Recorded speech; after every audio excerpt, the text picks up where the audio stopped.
بسم اللہ الرحمن الرحیم۔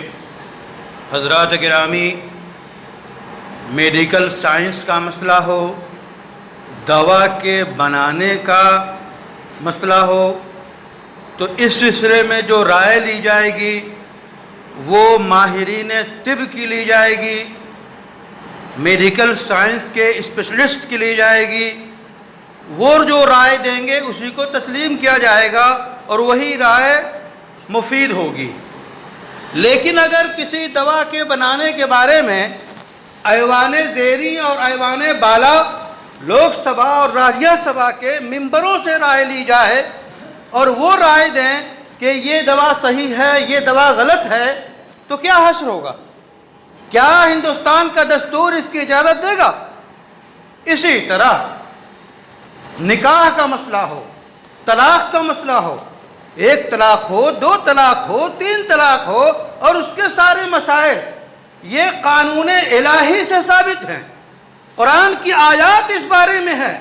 اس بارے میں ایوان زیری اور ایوان بالا اور صدر محترم کی تجاویز کے بعد قانون سازی اور قانون کا بنانا بالکل ایسا ہی ہے جیسا کہ دوا بنانے کے بارے میں ان لوگوں کی رائے لی جائے۔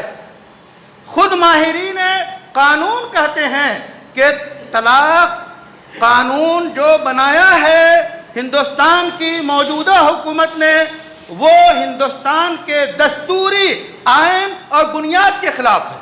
یہ کیا بات ہوئی کہ ایک طرف عدالت کہتی ہے کہ 3 طلاق کالعدم ہے، اس کے بعد کوئی 3 طلاق دیتا ہے تو اس کو 3 سال جیل کی سزا ہو سکتی ہے، جب طلاق ہی نہیں پڑی آپ کے ہاں تو یہ سزا کیسی؟ اس کے بعد پھر مزید اس شوہر کو بیوی کے کہنے پر یا کسی کی خبر دینے پر اس کو جیل بھیج دیا گیا، تو 3 سال کے بعد جب واپس آئے گا تو کیا یہ بیوی کہے گی اے بہارو پھول برساؤ اور محبوب کے قدموں میں گر کے ہار پیش کرے گی؟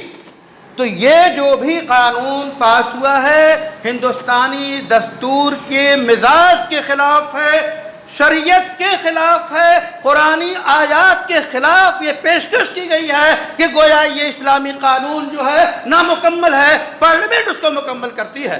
یہ بالکل غلط ہے ہندوستان کے دستور کے مطابق۔ چونکہ 1 سال ہو گیا ہے اس قانون کو پاس ہوئے اور اس پہ بہت سی جگہوں پہ فتح منائی جا رہی ہے، خوشیاں منائی جا رہی ہیں، تو آپ یاد رکھیے قرآن کے ایک نقطے، ایک حرف، شریعت کے ایک جز سے کبھی ہم دستبردار نہیں ہو سکتے۔ شریعت کو پیش کریں گے، کرتے رہیں گے، ان ایوانوں سے کہیں گے تم قرآن کو پڑھو، سمجھو، غور کرو اور قانون الہی کو سمجھو، اپنے دماغ کی اپش کو ختم کرو۔